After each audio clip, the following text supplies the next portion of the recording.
ನಾಟಿ ಕೋಳಿ ಸಾಂಬಾರ್ ವಾವ್! ಪಕ್ಕಾ ಹಳ್ಳಿ ಸ್ಟೈಲಲ್ಲಿ ಮಾಡ್ತಾರಲ್ಲ ಹಾಗೆ. ಯಾವುದೇ ಮಸಾಲೆ ಎಲ್ಲ ಜಾಸ್ತಿ ಸೇರಿಸದೆ ನಾವು ಬರೀ ಈರುಳ್ಳಿ, ಬೆಳ್ಳುಳ್ಳಿ, ಶುಂಠಿ, ಕೊತ್ತಂಬರಿ ಸೊಪ್ಪು, ತೆಂಗಿನಕಾಯಿ, ಧನಿಯಾ ಪೌಡ್ರು ಈ ಥರ ಮನೆಯಲ್ಲಿರೋದ್ರಲ್ಲೇ ಹಾಕಿ ಮಾಡೋವಂಥ ನಾಟಿ ಕೋಳಿ ಸಾಂಬಾರು. ಆಗಿನ ಕಾಲದವರೆಲ್ಲ ಮಾಡ್ತಾಯಿದ್ರಲ್ಲ, ಯಾವುದು ಜಾಸ್ತಿ ಏನು ಮಸಾಲೆಗಳು ಸೇರಿಸದೆ ಆ ಥರ ಮಾಡೋವಂಥ ನಾಟಿ ಕೋಳಿ ಸಾಂಬಾರು ತುಂಬಾ ಟೇಸ್ಟಿಯಾಗಿ ತುಂಬಾ ಚೆನ್ನಾಗಿರುತ್ತೆ. ಅದರಲ್ಲೂ ನಾಟಿ ಕೋಳಿ ಸಾಂಬಾರು ಅಂತ ಅಂದರೆ ಟೇಸ್ಟ್ ಅಂತೂ ಸೂಪರಾಗಿರುತ್ತೆ. ಈ ಮುದ್ದೆ ಜೊತೆಗೆ ಮತ್ತು ಅನ್ನದ ಜೊತೆಗೆ ಈ ದೋಸೆ ಎಲ್ಲ ನಮ್ಮ ಕಡೆ ಅಂತೂ ಈ ದೋಸೆ ಮತ್ತು ಇಡ್ಲಿಗೆಲ್ಲನೂ ಈ ನಾಟಿ ಕೋಳಿ ಸಾಂಬಾರಂತೂ ಬೆಳಗ್ಗೆ ಟೈಮೇ ಮಾಡಿ ಇಡ್ಲಿ ದೋಸೆಗೆ ಕೊಡ್ತಾರೆ. ತುಂಬಾ ಟೇಸ್ಟಿಯಾಗಿ ತುಂಬಾ ಚೆನ್ನಾಗಿದೆ. ಅದರಲ್ಲೂ ಬಾಣಂತಿಯರಿಗಂತೂ ನಾಟಿ ಕೋಳಿ ಸಾಂಬಾರಂತೂ ನಮ್ಮ ಕಡೆ ಫೇಮಸ್ಸು ಮಾಡ್ಕೊಂಡು ಕೊಡೋದು ಅಂತೂ. ನಾನು ಮಾಡ್ತಾ ಇರೋ ರೆಸಿಪಿ ಬಂದು ನಾಟಿ ಕೋಳಿ ಸಾಂಬಾರು. ಅದು ತುಂಬಾ ಸಿಂಪಲ್ಲಾಗಿ, ತುಂಬ ಈಸಿಯಾಗಿ, ತುಂಬ ಬೇಗನೆ ಮಾಡ್ಕೋಬೋದು. ನಾವು ಚಿಕನ್ನ ಚೆನ್ನಾಗಿ ತೊಳೆದು ಅರಿಶಿನ ಹಾಕಿ ಸ್ವಲ್ಪ ಚೆನ್ನಾಗಿ ತೊಳೆದು ಒಗ್ಗರಣೆ ಮಾಡಿ ಒಲೆ ಮೇಲೆ ಇಟ್ಟು ಅದನ್ನು ನಾವು ಅದು ನೀರು ಬಿಟ್ಕೊಳ್ಳೋ ತನಕ ಬೇಯಿಸೋ ಅಷ್ಟರಲ್ಲಿ ನಾವು ಮಸಾಲೆ ರೆಡಿ ಮಾಡ್ಕೊಕೊಳ್ಳೋದು. ಶುಂಠಿ, ಬೆಳ್ಳುಳ್ಳಿ, ಈರುಳ್ಳಿ, ಚಕ್ಕೆ, ಲವಂಗ, ಕೊತ್ತಂಬರಿ ಸೊಪ್ಪು, ಟೊಮೊಟೊ, ಸ್ವಲ್ಪ ಕಾಳು ಮೆಣಸು ಇದಿಷ್ಟನ್ನು ಹಾಕಿ ಎಣ್ಣೆಯಲ್ಲಿ ಚೆನ್ನಾಗಿ ಫ್ರೈ ಮಾಡ್ಕೋಬೇಕು. ಫಸ್ಟು ಇದನ್ನು ಹಸಿ ವಾಸನೆ ಎಲ್ಲ ಹೋಗೋ ತನಕ ಚೆನ್ನಾಗಿ ಎಣ್ಣೆಯಲ್ಲಿ ಫ್ರೈ ಮಾಡ್ಕೋಬೇಕು. ಈ ಥರ ನಾವು ಫ್ರೈ ಮಾಡ್ಕೊಳ್ಳೋದ್ರಿಂದ ಮಸಾಲೆ ವಾಸನೆನೂ ಇರಲ್ಲ, ಸಾಂಬಾರು ತುಂಬ ಟೇಸ್ಟಿಯಾಗಿ ತುಂಬಾ ಚೆನ್ನಾಗಿರುತ್ತೆ. ಈ ಥರ ನಾವು ಫುಲ್ಲು ಈರುಳ್ಳಿ, ಟೊಮೊಟೊ ಎಲ್ಲ ಬ್ರೌನ್ ಕಲರ್ ಬರೋ ತನಕ ಫ್ರೈ ಮಾಡ್ಕೋಬೇಕು. ಅಂದರೆ ನಾವು ಉರಿ ಜಾಸ್ತಿ ಕೊಟ್ಕೊಂಡೆಲ್ಲ ನಾವು ಫ್ರೈ ಮಾಡ್ಕೊಳಕ್ಕೆ ಹೋಗಬಾರ್ದು. ಸಿಮ್ಮಲ್ಲಿ ಇಟ್ಕೊಂಡು ಚೆನ್ನಾಗಿ ಫ್ರೈ ಮಾಡ್ಕೋಬೇಕು. ಸಾಂಬಾರು ಟೇಸ್ಟ್ ಅಂತೂ ತುಂಬಾ ಚೆನ್ನಾಗಿರುತ್ತೆ ಈ ಥರ ನಾವು ಫ್ರೈ ಮಾಡ್ಕೊಳ್ಳೋದ್ರಿಂದ. ಇವಾಗ ಒಂದು ಅರ್ಧ ಕಪ್ ಆಗೋಷ್ಟು ಕೊಬ್ಬರಿ, ಇಲ್ಲಾಂದರೆ ಒಂದು ಸ್ವಲ್ಪ ಹಾಕ್ಕೊಂಡ್ರೆ ಸಾಕು. ನಾನೊಂದು ಸ್ವಲ್ಪ ಅಂಗೈ ಉಂಗ್ಳ ಆಗೋಷ್ಟು ಕಾಯಿ ಕೊಬ್ಬರಿನ ಅದನ್ನು ಕಟ್ ಮಾಡ್ಕೊಂಡು ಹಾಕೋತಾ ಇದ್ದೀನಿ. ಈ ಒಗ್ಗರಣೆಗೆ ಸೇರಿಸ್ತಾ ಇದ್ದೀನಿ ತೆಂಗಿನಕಾಯಿನೂ, ಅದನ್ನು ಎಣ್ಣೆನಲ್ಲೇ ಫ್ರೈ ಮಾಡ್ಕೊಳ್ತಾ ಇದ್ದೀನಿ. ಚೆನ್ನಾಗಿ ಇದನ್ನು ಒಂದು 5 ನಿಮಿಷ ಎಣ್ಣೆನಲ್ಲೇ ಫ್ರೈ ಮಾಡ್ಕೋಬೇಕು. ನಮ್ಗೆ ಎಷ್ಟು ಬೇಕೋ ಅಷ್ಟು ನೋಡ್ಕೊಂಡು ಖಾರ ಎಲ್ಲ ನಾವು ಹಾಕ್ಕೋಬೇಕು. ಇದಕ್ಕೆ ಮಸಾಲೆಗೇನು ಉಪ್ಪೆಲ್ಲ ಸೇರಿಸೋದೇನು ಬೇಡ, ಬೇರೆ ಇಷ್ಟನ್ನೇ ನಾವು ಫ್ರೈ ಮಾಡ್ಕೊಳ್ಳೋಣ.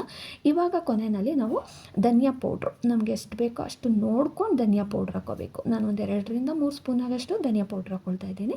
ಜಾಸ್ತಿ ಧನಿಯಾ ಪೌಡ್ರ್ ಹಾಕಿದ್ರೂ ಸಾಂಬಾರೆಲ್ಲ ಮಸಾಲೆ ಥರ ಇರುತ್ತೆ, ಗಟ್ಟಿ ಬಂದುಬಿಡುತ್ತೆ. ನಾವು ಆದಷ್ಟು ತೆಳುವಾಗಿ ಮಾಡ್ಕೋಬೇಕು ನಾಟಿ ಕೋಳಿ ಸಾಂಬಾರನ್ನ. ಒಂದು ಅರ್ಧ ಸ್ಪೂನ್ ಆಗೋಷ್ಟು ಅರಿಶಿನ ಇದಿಷ್ಟನ್ನು ಹಾಕಿ ಎಣ್ಣೆನ ಫಸ್ಟು ಫ್ರೈ ಮಾಡ್ಕೊಂಬಿಡ್ಬೇಕು. ನಾವು ಧನಿಯಾ ಪೌಡ್ರೆಲ್ಲ ಹಾಕಿರ್ತೀವಲ್ಲ ಅದನ್ನು ಹಾಕಿ ಎಣ್ಣೆಯಲ್ಲಿ ಚೆನ್ನಾಗಿ ಫ್ರೈ ಮಾಡ್ಕೋಬೇಕು. ಇವಾಗ ಒಂದು ಕುಕ್ಕರ್ ಇಡೋಣ. ಕುಕ್ಕರಲ್ಲಿ ಮಾಡಿಕೊಂಡ್ರೆ ಬೇಗನೆ ಆಗುತ್ತಲ್ಲ, ಹಾಗಾಗಿ ನಾವು ಯಾವುದು ನಾಟಿ ಕೋಳಿ ಎಳೆದ ಇಲ್ಲ ಸ್ವಲ್ಪ ಬಲ್ತಿದೆಯಾ ಅಂತ ನೋಡ್ಕೋಬೇಕು. ಎಳೆ ಕೋಳಿ ಆದರೆ ನಾವು ಮಸಾಲೆನ ಮತ್ತು ಚಿಕನ್ನ ಎಣ್ಣೆ ಬಿಟ್ಕೊಂಡಾಗ ಮಸಾಲೆ ಹಾಕಿ ಒಂದೇ ವಿಷಿಲ್ಗೆ ಅದು ನಾಟಿ ಕೋಳಿ ಬೆಂದ್ಬಿಡುತ್ತೆ, ಜಾಸ್ತಿ ಟೈಮೇನು ಬೇಕಾಗಿರಲ್ಲ. ಇವಾಗ ಕುಕ್ಕರ್ ಕಾದ ನಂತರ ಸ್ವಲ್ಪ ಎಣ್ಣೆ, ಸ್ವಲ್ಪ ಕರಿಬೇವಿನ ಸೊಪ್ಪು, ಸ್ವಲ್ಪ ಈರುಳ್ಳಿ, ಒಂದು ಅರ್ಧ ಈರುಳ್ಳಿ ಹಾಕ್ಕೊಂಡ್ರೆ ಸಾಕು. ಜಾಸ್ತಿ ಈರುಳ್ಳಿ ಹಾಕಿದ್ರೂ ಸಾಂಬಾರು ಸ್ವೀಟ್ ಬಂದುಬಿಡುತ್ತೆ, ಹಾಗಾಗಿ ಒಂದು ಅರ್ಧ ಈರುಳ್ಳಿ ಹಾಕಬೇಕು. ನಾವು ಸಾಂಬಾರಿಗಾಗಲೇ ಮಸಾಲೆಗೆಲ್ಲ ಈರುಳ್ಳಿ ಹಾಕ್ಕೊಂಡಿರ್ತೀವಲ್ಲ, ಹಾಗಾಗಿ ಒಂದು ಅರ್ಧ ಈರುಳ್ಳಿ ಹಾಕ್ಕೊಂಡ್ರೆ ಸಾಕು. ಸ್ವಲ್ಪ ಅರಿಶಿನ ಹಾಕಿ ಚಿಕನ್ನ ಒಂದು 5ರಿಂದ 6 ಸತಿ ಚೆನ್ನಾಗಿ ತೊಳಿಬೇಕು.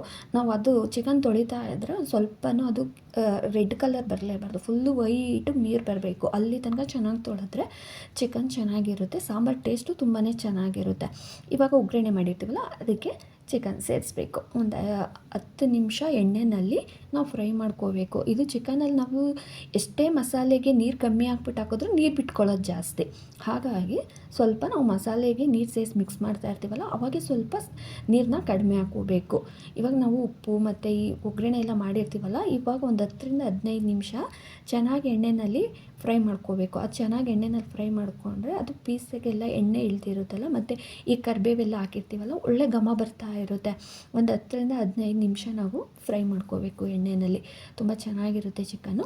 ಮತ್ತು ನಮ್ಮ ಕಡೆ ಎಲ್ಲರೂ ಬಾಣಂತಿದಿರ್ಗಂತೂ ಪಕ್ಕ ಈ ನಾಟಿ ಕೋಳಿನ ಕೊಡ್ತಾರೆ. ಮಗು ತಲೆ ಕತ್ತು ನಿಲ್ಲಬೇಕು ಅಂತಂದರೆ ನಾಟಿ ಕೋಳಿದು ಅದು ಕೋಳಿದು ಕತ್ತು ಸ್ವಲ್ಪ ಉದ್ದನೆ ಮಾಡಿಸ್ಕೊಂಬರ್ತಾರೆ. ಕಟ್ ಮಾಡಿಸ್ಕೊಂಬಂದು ಆ ಕತ್ತನ್ನು ಬಾಣಂತಿಯರು ಕೊಡೋದು, ಮಗು ತಲೆ ನಿಲ್ಲಬೇಕು ಬೇಗ ಅಂತ ಹೇಳಿ. ನಮ್ಮ ಕಡೆ ಅಂತೂ ಯಾರ್ಯಾರು ಹೇಗೋ ಯಾವ ಕಡೆ ನನಗೆ ಗೊತ್ತಿಲ್ಲ, ನಮ್ಮ ಕಡೆ ಅಂತೂ ಈ ನಾಟಿ ಕೋಳಿನ ಕತ್ತನ್ನ ಬಾಣಂತಿಯರು ತಿನ್ನಿಸಿನೇ ಬೇಗ ಮಗು ಕತ್ತು ನಿಲ್ಲೋದು ಅನ್ನೋದು ಒಂದು ವಾಡಿಕೆ. ಅದು ಮೊದಲಿಂದನೂ ಇದೆ ನಮ್ಮ ಕಡೆ. ಬಾಣಂತಿಯರಿಗೆ ನಾಟಿ ಕೋಳಿ ಕೊಡೋದು ಅಂದರೆ ಇದಕ್ಕೆ ಉಪ್ಪು ಖಾರ ಮಸಾಲೆ ಎಲ್ಲ ಏನು ಜಾಸ್ತಿ ಹಾಕಲ್ಲ, ಸ್ವಲ್ಪ ಉಪ್ಪು ಸ್ವಲ್ಪ ಧನಿಯಾ ಪೌಡ್ರ್ ಹಾಕಿ ಬೇಯಿಸ್ಬಿಟ್ಟು ಅದು ರಸನೂ ಕೊಡಿಸ್ತಾರೆ ಬಾಣಂತಿಯರಿಗೆ, ತುಂಬ ಒಳ್ಳೆಯದು ಅಂತ ಎಲ್ಲ ಹೇಳಿ. ಇವಾಗ ಅದು ಎಣ್ಣೆ ಎಲ್ಲ ಬಿಟ್ಕೊಂಡಿದ್ದೆಲ್ಲ ಆದಮೇಲೆ ಇವಾಗ ನಾವು ಮಸಾಲೆ ರುಬ್ಕೊಂಡಿರ್ತೀವಲ್ಲ, ನಮ್ಗೆ ಎಷ್ಟು ಬೇಕೋ ಅಷ್ಟು ನೀರು ಹಾಕಿ ಮಸಾಲೆನ ಸೇರಿಸಿ ಚೆನ್ನಾಗಿ ಮಿಕ್ಸ್ ಮಾಡ್ಕೋಬೇಕು.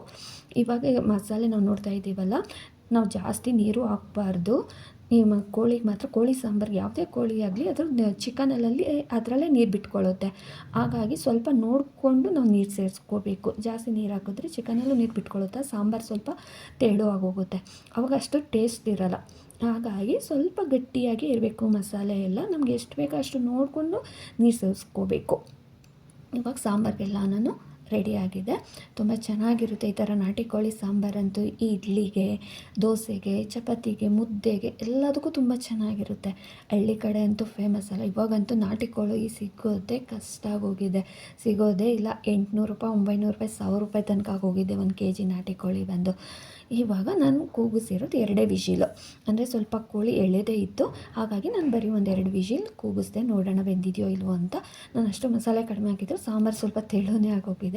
ಇನ್ನೊಂದು 10 ನಿಮಿಷ ಬೇಯಿಸಿದ್ರೆ ಸಾಂಬಾರು ಕರೆಕ್ಟಾಗಿ ಮೀಡಿಯಮಾಗಿ ಗಟ್ಟಿ ಬರುತ್ತೆ. ಆವಾಗ ಸಾಂಬಾರು ಚೆನ್ನಾಗಿರುತ್ತೆ.